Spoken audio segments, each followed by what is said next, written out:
Salam kawan pustaka.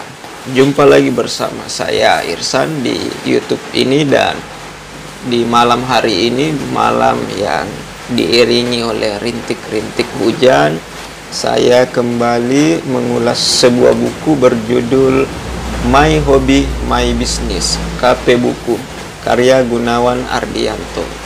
Kita tahu bahwa hari ini banyak orang yang menjadikan hobi sebagai bagian dari hidupnya. Maksud saya, berawal dari hobi mereka mendapatkan inspirasi, bahkan berawal dari hobi mereka mengembangkannya sebagai potensi untuk berwirausaha. Nah, kita lihat contohnya banyak orang yang saat ini mulanya suka memancing atau hobi memancing, namun karena adanya saluran media baru seperti YouTube, mereka akhirnya juga bisa mendapatkan penghasilan dari hobi tersebut melalui tayangan-tayangan yang mereka posting di YouTube.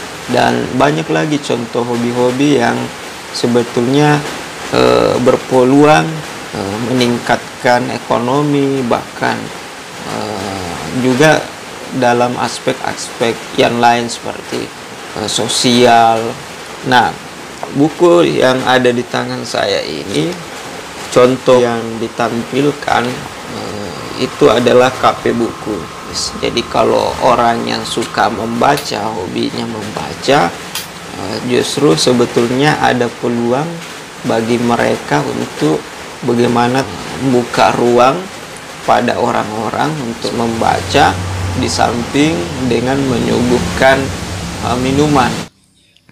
Hobi membaca bisa menjadi bisnis.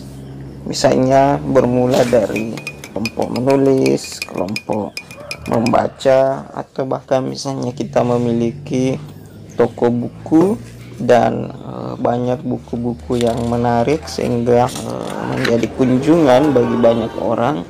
Nah, dari toko buku itu atau tempat-tempat nongkrong yang kita fasilitasi untuk para pehobi atau penggiat kegiatan membaca dan menulis, maka kita bisa membuka yang namanya sebuah KP Buku.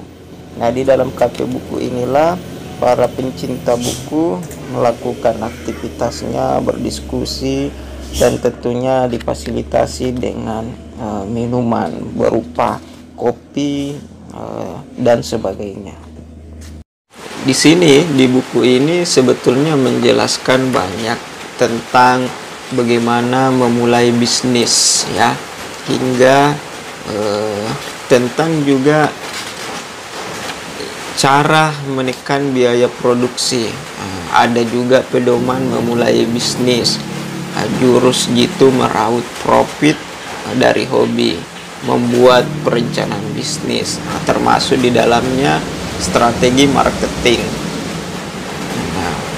Lalu ada menghadapi kompetitor dan kisah-kisah sukses. Nah, contoh kisah sukses yang ditampilkan di sini seperti English Cafe, ya, toko buku diskon yang ada di Yogyakarta, Edu Cafe, ya, kelas bisnis. Jadi sebetulnya mungkin ada orang yang dulu suka minum kopi, atau ada dulu orang yang senang membaca, kemudian melihat potensi, melihat peluang bahwa ternyata hadirnya banyak peminum kopi itu bisa menjadi peluang untuk kita membuat konsep misalnya book cafe atau kafe buku. Nah, intinya perlu juga ada konsep, terutama bagaimana marketing, dan ya tentu saja banyak hal-hal yang harus dipelajari di dalam dunia bisnis. Yang pasti bahwa hobi ini adalah bagian yang juga bisa kita kembangkan sebagai usaha ke depannya.